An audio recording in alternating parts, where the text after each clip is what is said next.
Captain Zephyra pressed her three-fingered hand against the cool metal of the observation deck window.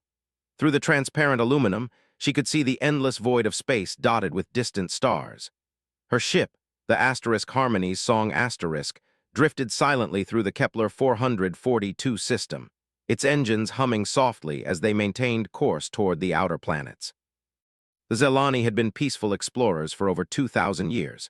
Their pale blue skin and large, dark eyes had witnessed the birth and death of countless civilizations across the galaxy. They had seen species rise from primitive hunters to space-faring peoples, watched empires crumble to dust, and recorded it all in their vast digital libraries. But they had never encountered anything quite like what they were seeing today. "Captain," called out Navigator Thrix from his station near the center of the bridge. His voice carried a tremor that made Zephyra's stomach twist with unease. "Long-range sensors are detecting movement in the asteroid belt, multiple contacts moving in formation." Zephyra turned away from the window and walked across the bridge, her soft-soled boots making no sound on the polished floor.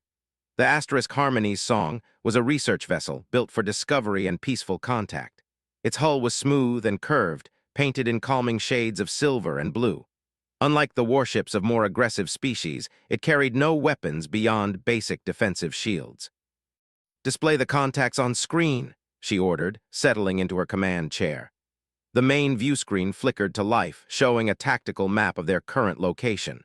Small red dots moved across the display, converging on their position from multiple directions. Chief Science Officer Kylan looked up from her console, her large eyes reflecting the glow of her instruments. "Captain, I'm reading at least 40 vessels. Their configuration doesn't match any known species in our database. The ships appear to be heavily armed." Zephyra felt a chill run down her spine. In all her years of exploration, she had rarely encountered truly hostile species. Most civilizations that achieved space travel had learned the value of cooperation and peaceful contact. Wars between worlds were costly and destructive, leading nowhere but mutual annihilation. "Open a communication channel on all frequencies," she instructed. "Let's see if we can establish contact." The communications officer, a young Zelani named Brix, worked quickly at his station. Static filled the bridge speakers before clearing to reveal an open channel. Zephyra straightened in her chair and spoke in the universal trade language that most spacefaring species had adopted.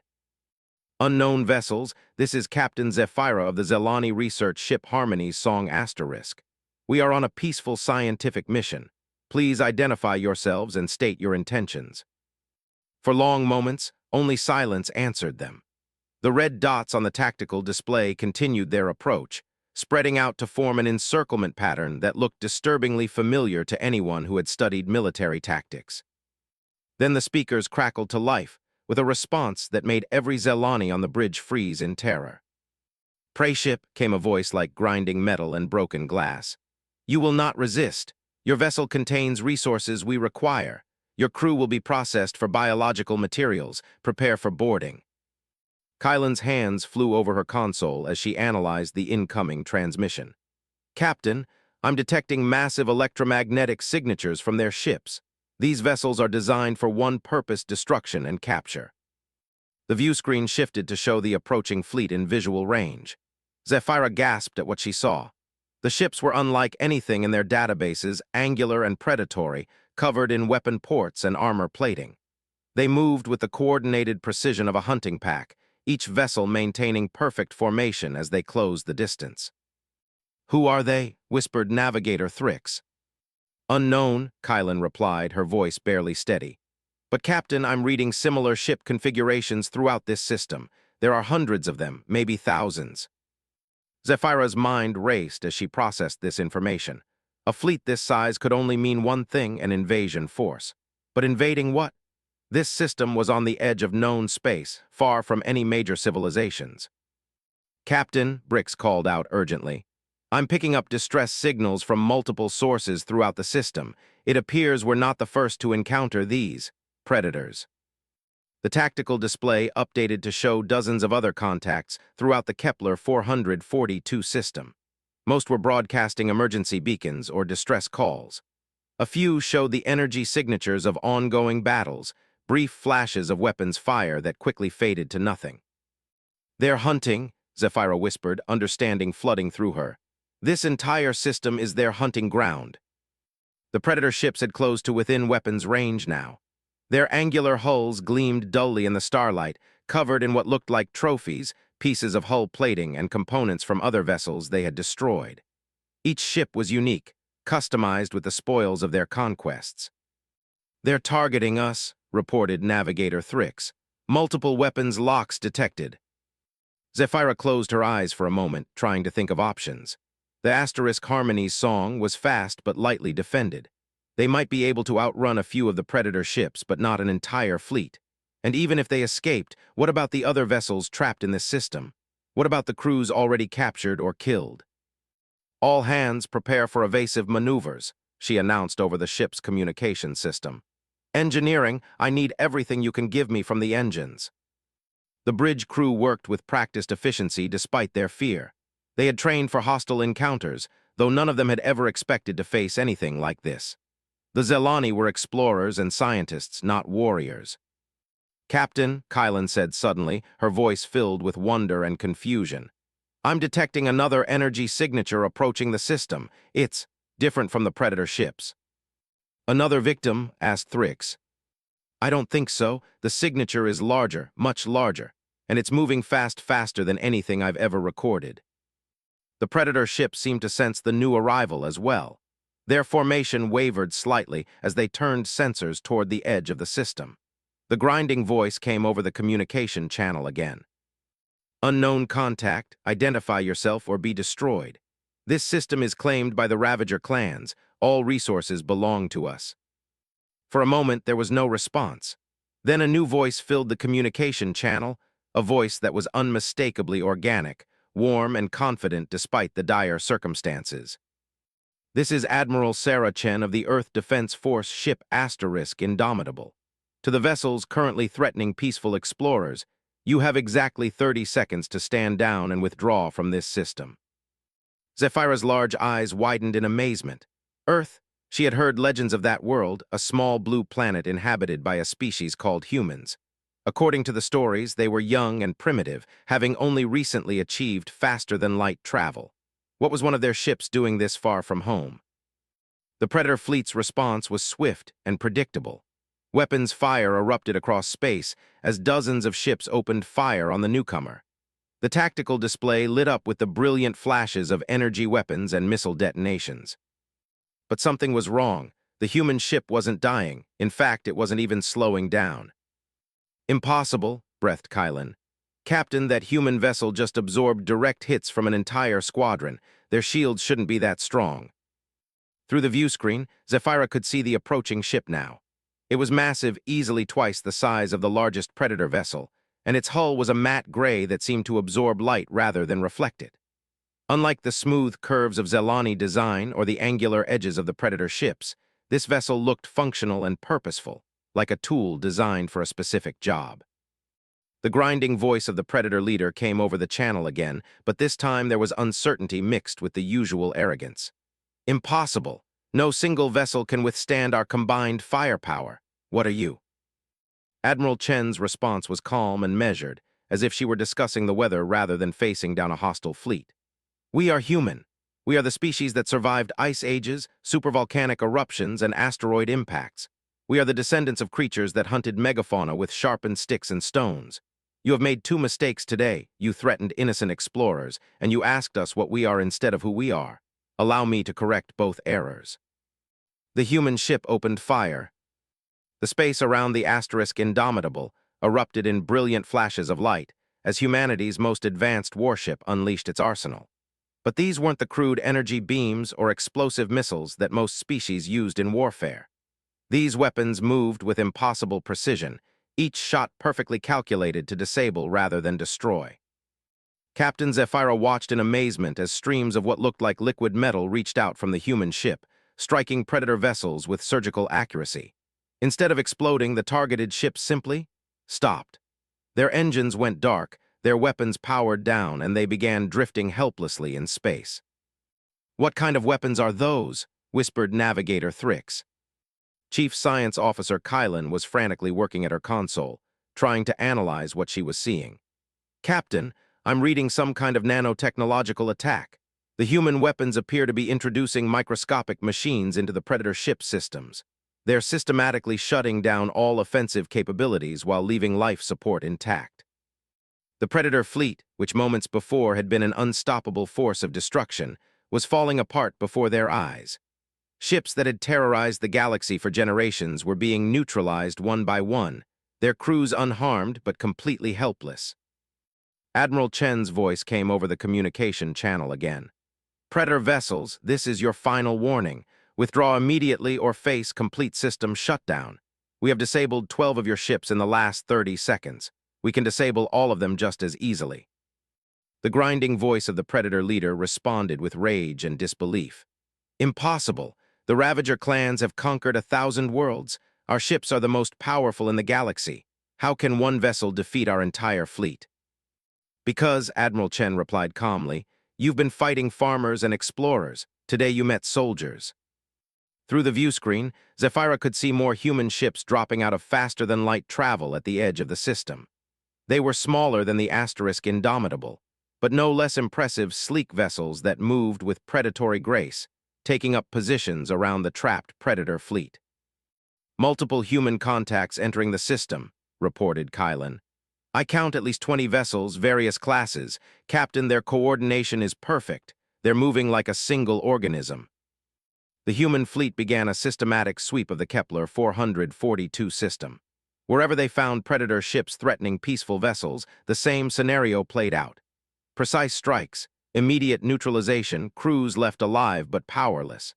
It was warfare unlike anything the Zelani had ever witnessed, efficient, decisive, but strangely merciful.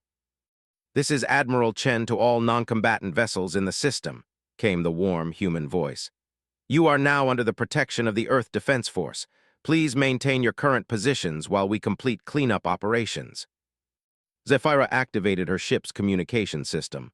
Admiral Chen, this is Captain Zephyra of the Zelani vessel Asterisk Harmony's Song Asterisk. We cannot express our gratitude for your intervention. How can we assist? Captain Zephyra, it's our pleasure to help. We've been tracking this Predator fleet for several weeks now. They've been hitting peaceful traders and research vessels throughout this sector. We're just sorry we couldn't get here sooner. Navigator Thrix looked confused. Several weeks, but Captain, Earth is months away from here even at maximum faster-than-light speed. How could they have been tracking the Predators that long? Before Zephyra could respond, Admiral Chen continued speaking. If you don't mind, Captain, we'd like to offer medical assistance to your crew and any others who may have been harmed by the Predators. We have fully equipped medical bays and experienced doctors aboard our ships. That's very kind of you, Admiral, but we haven't taken any casualties. The Predators were just preparing to attack when you arrived. Understood. However, we're reading several other vessels in the system that have suffered damage. With your permission, we'd like to coordinate rescue operations. Zephyra was impressed by the human commander's professionalism. Even in the middle of a battle, her first concern was for the safety of innocent beings. Of course, Admiral, we'll provide any assistance we can. Over the next several hours, the Zelani crew watched in fascination as the human fleet conducted what could only be described as a masterpiece of military efficiency and humanitarian aid. Medical ships moved between damaged vessels, providing emergency care and supplies. Engineering teams worked alongside alien crews to repair damaged systems. Throughout it all, the human soldiers remained courteous and professional, treating every species with respect and dignity. I've never seen anything like this, commented Chief Science Officer Kylan. Most military forces focus purely on destruction. These humans seem equally skilled at both warfare and healing. The Predator ships, meanwhile, remained completely disabled but undamaged. Their crews were alive and unharmed, though clearly frustrated by their helplessness. The grinding voice of their leader continued to broadcast threats and demands for release, but the humans ignored the posturing. Captain Zephyra decided to request permission to visit the human flagship. She wanted to understand these remarkable beings better, to learn how a species so young had developed such advanced technology and military tactics. Admiral Chen, this is Captain Zephyra. Would it be possible for me to visit your ship? I would very much like to meet you in person. Of course, Captain. We'd be honored to have you aboard. I'll have one of our shuttles escort you over. The human shuttle that arrived at the Asterisk Harmony's song was unlike any spacecraft the Zelani had seen. It was compact and efficient, with clean lines and no wasted space. The pilot who emerged to greet them was tall by Zelani standards, with brown skin and kind eyes that seemed to take in everything at once. "Welcome aboard," said the pilot, whose name tag read Lieutenant Rodriguez. "The Admiral is looking forward to meeting you." The journey to the Asterisk Indomitable took only a few minutes, but it gave Zephyra a chance to observe the human fleet in action. Every ship moved with purpose, every crew member seemed to know exactly what they were doing. There was no wasted motion, no confusion or hesitation. The Indomitable itself was even more impressive up close. Its hull was covered with what looked like billions of tiny hexagonal plates, each one shifting and adjusting to optimize the ship's performance. Weapons ports were seamlessly integrated into the hull design, almost invisible until they were needed. "Adaptive armor," explained Lieutenant Rodriguez, noticing Zephyra's interest. "The ship can reconfigure itself for different situations: exploration, combat, rescue operations. It's one of our newer technologies." They docked in a shuttle bay that was large enough to hold several Zelani research vessels. As they walked through the corridors of the ship, Zephyra marveled at the clean efficiency of the design. Everything had a purpose, but it wasn't sterile or cold. There were touches of beauty everywhere: artwork, plants, photos of what she assumed were the crew members' families. "The crew quarters," Rodriguez explained, as they passed a section filled with the sounds of conversation and laughter. "We believe that maintaining morale and personal connections is essential for long-term missions." They finally arrived at the bridge, where Admiral Chen was coordinating the ongoing rescue operations. She was a woman of medium height with silver-streaked hair and intelligent eyes that seemed to miss nothing. When she saw Zephyra, she immediately stood and extended a hand in greeting. "Captain Zephyra, welcome to the Asterisk Indomitable Asterisk. I'm Sarah Chen. Thank you for your patience while we dealt with our uninvited guests." Zephyra was struck by the Admiral's warmth and directness. There was no arrogance or superiority, just genuine friendliness from someone who had just single-handedly defeated one of the most feared fleets in the galaxy. "Admiral Chen, I must ask, how is this possible? Your species has only recently achieved faster-than-light travel, yet your technology surpasses anything we've encountered. And your tactical abilities, we've never seen warfare conducted with such precision and restraint." Admiral Chen smiled sadly. "Captain, I think there may be some misunderstandings about humanity that we need to clear up. Yes, we're relatively new to space travel, but we're not new to warfare, or to working together when faced with a common threat." Admiral Chen gestured to a comfortable chair near the bridge's main view screen. As Captain Zephyra settled in, the human commander activated a holographic display that showed a three-dimensional map of known space. "Tell me, Captain," Admiral Chen began, "what do you know about Earth's history?" Zephyra considered the question carefully.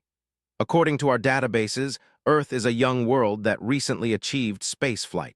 The inhabitants are described as primitive but curious, having only developed faster-than-light technology within the last 50 years. Admiral Chen nodded slowly. "That information is technically accurate but incomplete. Yes, we've only had faster-than-light travel for about 60 years. But, Captain, in that time we've learned something that most peaceful species never have to discover." The holographic display zoomed in on a small blue planet that Zephyra recognized as Earth. Around it, thousands of small objects orbited in complex patterns. "Those are defensive platforms," Admiral Chen explained. "Every single one capable of planetary defense. We built them because we had to learn a hard lesson very early in our space age." "What lesson was that?" "That the universe is not as peaceful as species like yours believe it to be. You see, Captain, when humanity first achieved faster-than-light travel, we were optimistic. We believed that any species advanced enough to reach the stars would be peaceful and cooperative.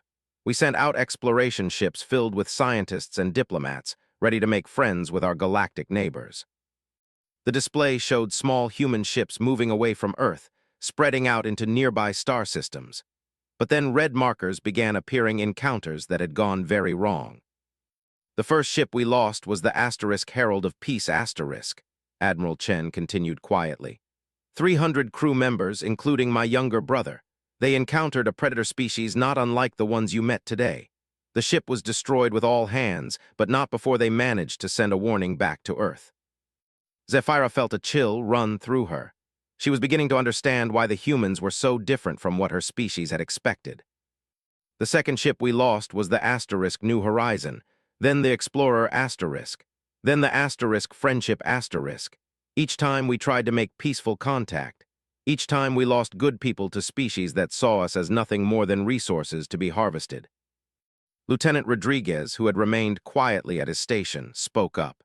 The Admiral's brother was my uncle. He was one of the kindest people I ever knew. He spent his whole life studying alien cultures, preparing for the day when we could join the Galactic community. Admiral Chen placed a gentle hand on the young man's shoulder. After we lost the fourth ship, humanity had a choice to make. We could retreat back to Earth and hide, or we could learn to defend ourselves and others who couldn't defend themselves. The holographic display shifted to show massive industrial complexes in space, shipyards that dwarfed anything the Zelani had ever constructed. We chose to learn, Admiral Chen said simply. But we didn't just build weapons. We studied every form of warfare that had ever existed on Earth.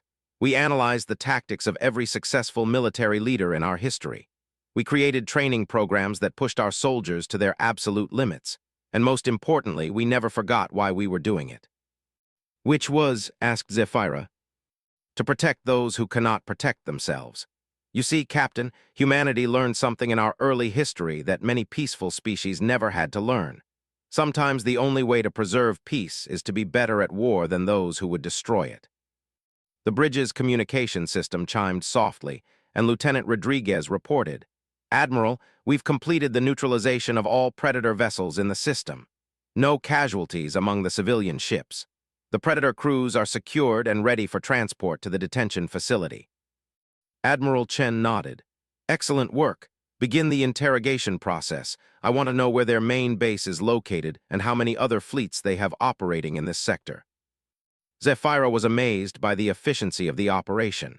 In less than 6 hours, the humans had neutralized a threat that had been terrorizing this region of space for months. Admiral, what will you do with the Predator crews? They'll be held in secure facilities until we can determine the extent of their crimes. Those who are guilty of murder or other serious offenses will face trial.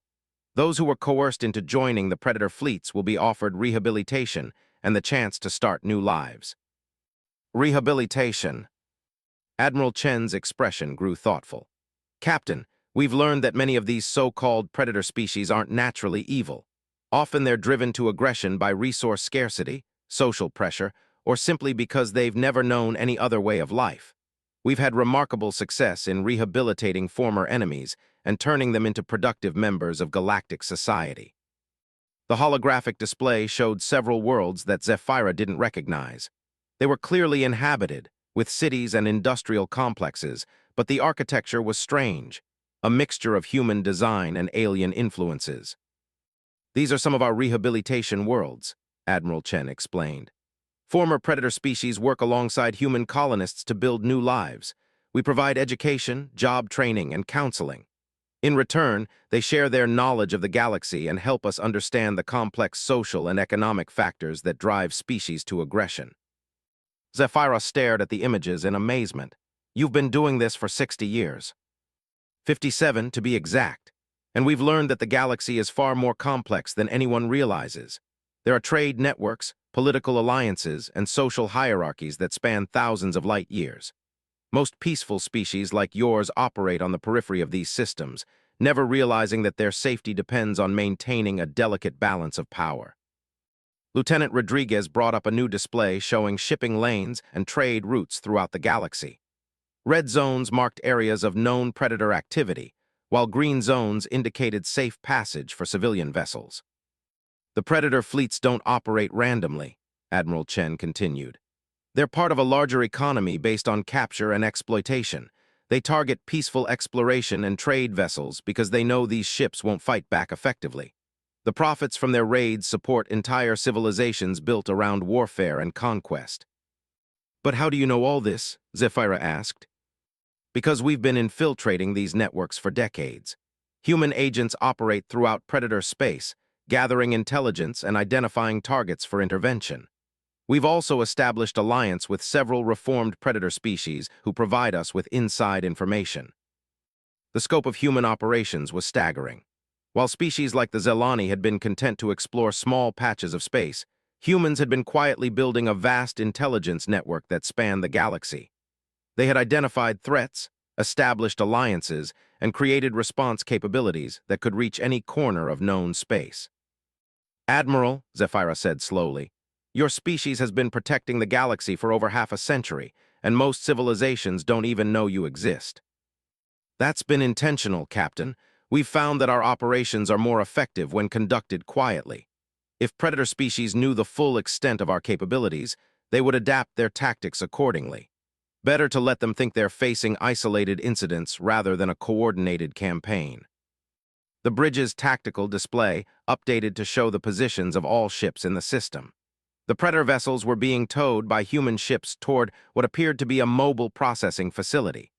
Other human vessels were assisting damaged civilian ships with repairs and medical aid. What happens now? Asked Zephyra.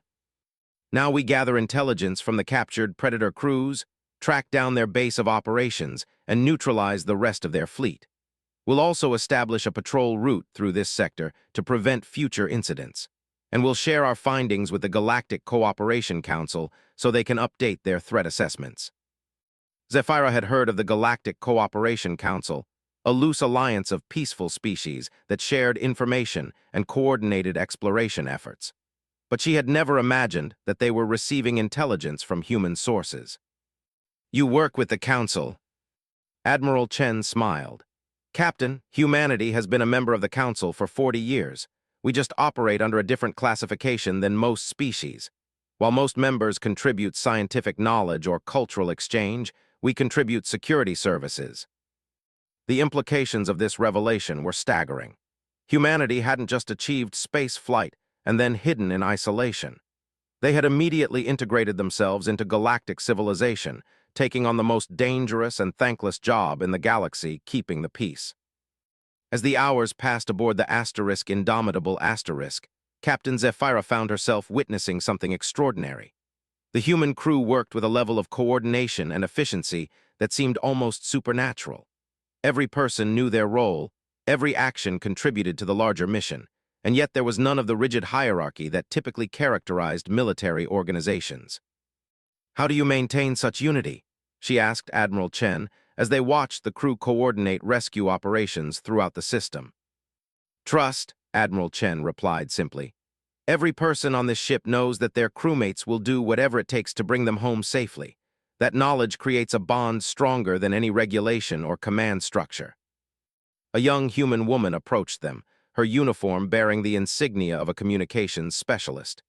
Admiral, we're receiving a priority transmission from Fleet Command. The intelligence from the captured predator crews has been analyzed. Admiral Chen nodded. What did we learn, Ensign Martinez? The Ravager clans have established a major staging area in the Proxima Nebula, approximately 200 light-years from here. Intelligence estimates suggest they have over 300 ships gathered there, preparing for a major offensive against the Andorian Trade Consortium. Zephyra gasped. The Andorian Trade Consortium was one of the largest peaceful alliances in the galaxy, comprising over 40 different species and controlling critical shipping lanes that connected dozens of star systems. If the Predators succeeded in disrupting Andorian operations, the economic effects would be felt across half the galaxy. How long until they launch their attack? Admiral Chen asked. Fleet intelligence estimates we have 72 hours before the Ravager fleet reaches Andorian space. Admiral Chen was quiet for a long moment, her expression thoughtful. Finally, she turned to her communications officer. Send a message to Fleet Command. Tell them we'll need everything we can spare for this operation.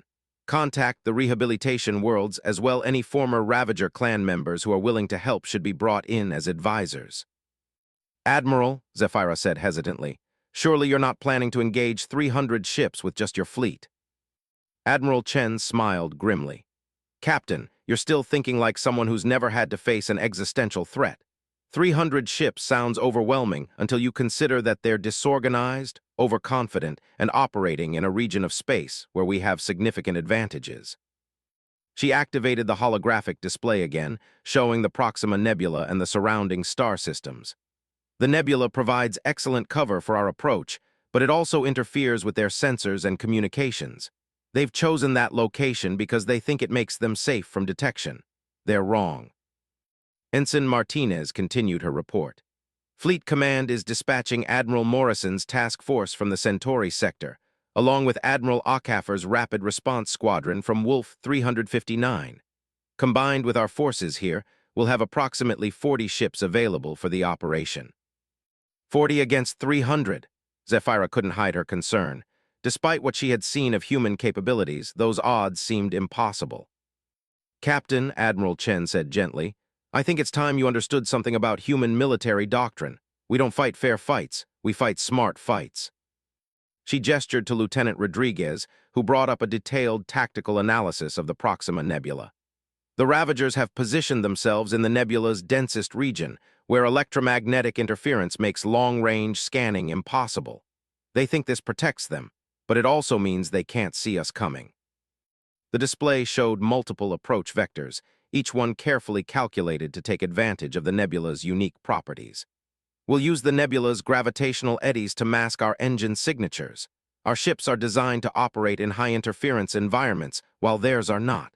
By the time they realize we're there, we'll already be in position. But even with the element of surprise, Zephyra protested, 40 ships against 300 is actually excellent odds, Admiral Chen finished. You see, Captain, the Ravagers are raiders, not soldiers. They're used to attacking defenseless targets and overwhelming them with numbers. They've never faced coordinated resistance from a technologically superior force. Ensign Martinez added, Our intelligence reports suggest that most Ravager crews have minimal combat training beyond basic weapons operation. They rely on intimidation and overwhelming firepower rather than tactics or strategy. Admiral Chen nodded.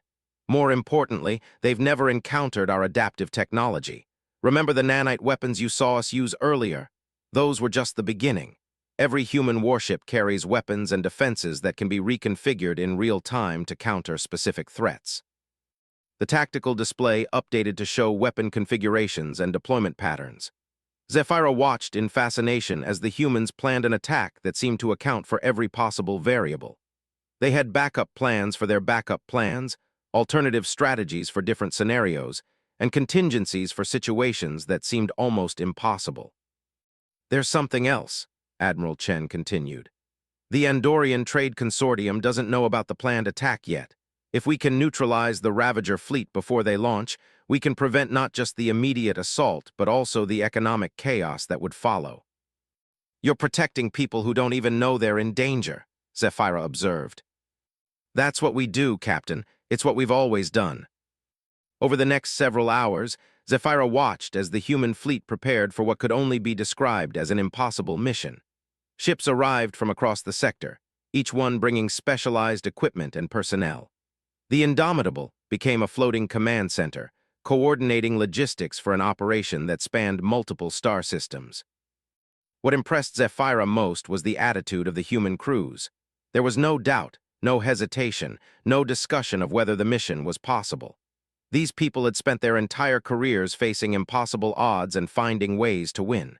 To them, this was simply another day at work. Admiral, she said as they reviewed the final mission parameters, I want to help. Admiral Chen looked surprised. Captain, I appreciate the offer, but this will be a combat operation. Your ship isn't equipped for warfare. No, but it is equipped for scientific analysis and data collection. Your intelligence is based on information from captured prisoners and long-range scans. I can get you real-time data from inside the nebula, detailed analysis of Ravager ship configurations, and most importantly, I can serve as a neutral witness. A neutral witness? Zephyra's large eyes met the Admiral's steady gaze. Admiral, after today, the galaxy needs to know that humanity exists, not as a legend or a rumor, but as a real force for peace and justice. The Zelani are respected throughout known space. If I witness this operation and report on it to the Galactic Cooperation Council, it will legitimize everything you've been doing in secret. Admiral Chen was quiet for a long moment, considering the implications. Finally, she nodded slowly. Captain, if you're willing to take the risk, we would be honored to have you along, but I want you to understand the dangers involved. Admiral, my people have been exploring space for 2,000 years. We've survived everything the galaxy could throw at us except organized predation. Today you showed me that even that threat can be overcome. If there's a chance to help end the age of fear that has plagued peaceful species for generations, I want to be part of it. Lieutenant Rodriguez looked up from his console. Admiral, the fleet is assembled and ready to depart. All ships report ready for faster-than-light transit. Admiral Chen stood and straightened her uniform. Very well. Signal all ships we depart for the Proxima Nebula in 1 hour. Captain Zephyra, welcome to humanity's war against fear. As the human fleet prepared for departure, Zephyra realized she was about to witness something that would change the galaxy forever. For 60 years, humanity had been fighting a secret war against the forces of chaos and destruction. Today, that war was about to become visible to the rest of the galaxy. And judging by what she had seen of human capabilities, the predators of space were about to learn a lesson that would echo across the stars for generations to come. The journey to the Proxima Nebula took 18 hours at maximum faster-than-light speed. During the transit, Captain Zephyra had the opportunity to observe how the human fleet operated during extended operations.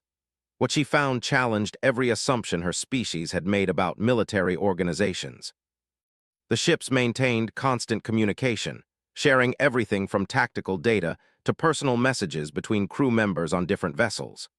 Families had been separated across the fleet, but technology allowed them to share meals, read bedtime stories to children, and maintain the bonds that held their society together even in the depths of space. How do you maintain morale during long deployments? Zephyra asked Admiral Chen as they observed a virtual birthday party being celebrated across 3 different ships. By remembering what we're fighting for, the Admiral replied. Every person in this fleet has families, friends, communities back home. But more than that, they understand that we're not just protecting Earth, we're protecting the dream of a peaceful galaxy where children can grow up without fear. As they approached the Proxima Nebula, the human ships began to reconfigure themselves. Hull plates shifted and realigned, weapon systems extended and retracted, sensor arrays deployed in new configurations. It was like watching a fleet of mechanical organisms adapting to their environment. Amazing, whispered Zephyra. Your ships are alive. In a sense, yes, agreed Lieutenant Rodriguez. Our nanotechnology doesn't just build our ships, it becomes part of them. Every vessel in the fleet is constantly optimizing itself for current conditions. The tactical display showed their target, a massive concentration of Ravager ships hidden deep within the nebula's swirling gases. 300 vessels of various sizes, from small raiders to massive command ships, all gathered around what appeared to be a temporary space station constructed from captured civilian vessels. Intelligence was correct, observed Admiral Chen. They're using captured ships as a staging platform. Those are probably the remains of the merchant vessels they've destroyed over the past few months. Zephyra felt a chill as she realized what she was looking at. Each of those ships had contained crews, families, people with hopes and dreams who had simply been in the wrong place at the wrong time. The scale of suffering represented by the Ravager fleet was staggering. Admiral, reported the tactical officer, we're in position. All ships ready to commence the operation. Admiral Chen activated the fleet communication system. All vessels, this is Admiral Chen. Today we end the Ravager threat to peaceful civilizations. Remember, we fight not for conquest or glory, but to ensure that traders, explorers, and families can travel the stars without fear. Execute Operation Thunderbolt. What happened next redefined Zephyra's understanding of warfare. The human ships didn't charge in with weapons blazing like the aggressive species she had studied. Instead, they moved like surgeons, each action precise and calculated. The first phase involved the deployment of what the humans called ghost drones, microscopic reconnaissance units that infiltrated the Ravager fleet undetected. Within minutes, the human fleet had detailed scans of every enemy vessel, complete crew rosters, and analysis of their weapons and defenses. Target priorities established, reported the tactical officer. Command vessels identified, weapon systems cataloged, escape routes mapped. Commence Phase 2, ordered Admiral Chen. The second phase was the most impressive display of coordination Zephyra had ever witnessed. 40 human ships moved simultaneously, each one targeting specific systems on multiple Ravager vessels. The weapons they used were unlike anything she had seen before, streams of programmable matter that reshaped themselves in flight, energy beams that curved around obstacles to strike precise targets, and what appeared to be controlled gravitational fields that disabled ships without harming their crews. In less than 10 minutes, the entire Ravager fleet was neutralized. 300 ships that had terrorized the galaxy for years were floating helpless in space, their crews alive but their vessels completely disabled. "Impossible," breathed Zephyra. "How can this be?" "Practice," Admiral Chen replied simply. "We've been perfecting these tactics for 60 years. Every battle teaches us something new. Every enemy shows us ways to improve our methods." But the operation wasn't over. As the human ships moved to secure the captured Ravager vessels, they made a discovery that changed everything. Hidden within the makeshift space station were thousands of prisoners, crew members from the ships the Ravagers had captured, beings from dozens of different species who had been held as slaves or worse. "Admiral," reported Lieutenant Rodriguez, his voice thick with emotion, "we're reading massive life signs from the station. They're alive, the crews from the merchant ships. They're all alive." Admiral Chen closed her eyes for a moment, and Zephyra could see the weight of command in her expression. Every human victory came with the knowledge of how many they had failed to save in time. "Begin immediate rescue operations," the Admiral ordered. "Medical teams to the station. I want every survivor evacuated within the hour." The next several hours were a whirlwind of activity as human medical teams worked alongside crews from their allied species to process thousands of rescued prisoners. Many had been held captive for months or even years, subjected to conditions that no civilized being should have to endure. Zephyra found herself working alongside the human medical teams, helping to provide comfort and care to survivors from her own species and others. What she witnessed during those hours filled her with a profound respect for human compassion and efficiency. "Dr. Sarah Kim," introduced one of the medical officers, "pleased to meet you, Captain Zephyra. I understand you're documenting this operation." "Yes, though I find myself struggling to convey the full scope of what I've witnessed. Your people have accomplished something that seems impossible." Dr. Kim smiled tiredly as she tended to a young Andorian trader who had been held captive for 8 months. "Captain, what we accomplished today was only possible because of 60 years of preparation, sacrifice, and determination. Every human who chose military service knew they might never return home. Every scientist who developed our technology knew their work might be used in ways they couldn't imagine. Every diplomat who worked with alien species knew they were building bridges across a galaxy filled with darkness." As the rescue operations continued, Admiral Chen shared the full scope of human activities throughout the galaxy. There were entire fleets dedicated to anti-piracy operations, research stations developing new defensive technologies, and diplomatic missions working to rehabilitate aggressive species and integrate them into peaceful society. "We estimate that human intervention has prevented approximately 50,000 civilian deaths over the past decade," Admiral Chen explained as they reviewed operational statistics. "We've also facilitated the establishment of safe shipping lanes that have increased interspecies trade by over 300%. And most civilizations have no idea you exist," Zephyra observed. "That's changing now. The Galactic Cooperation Council has decided it's time to reveal humanity's role in maintaining galactic peace. Your documentation of this operation will be a key part of that revelation." As the human fleet prepared to return to their bases with thousands of rescued prisoners and captured Ravager vessels, Zephyra realized she had witnessed more than just a military victory. She had seen the emergence of a new force in galactic politics, a species that had chosen to dedicate itself to the protection of others, asking for nothing in return except the opportunity to build a better universe.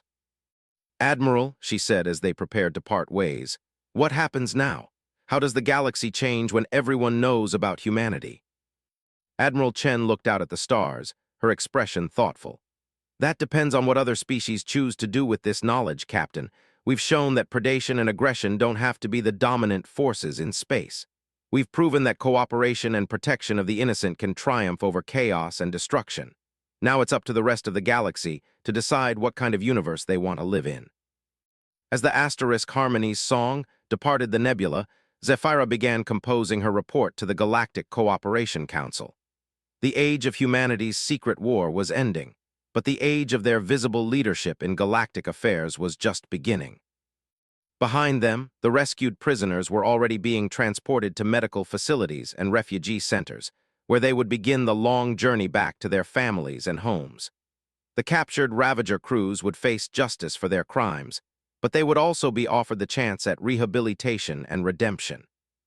And throughout the galaxy, other human fleets continued their quiet work of keeping the peace, protecting the innocent, and building the foundation for a better future among the stars. The Predator ships had encircled the aliens, but humanity had emerged from the darkness between the stars to prove that in a universe filled with wonders, the greatest wonder of all was the choice to protect rather than destroy, to heal rather than harm, and to build rather than tear down. The galaxy would never be the same,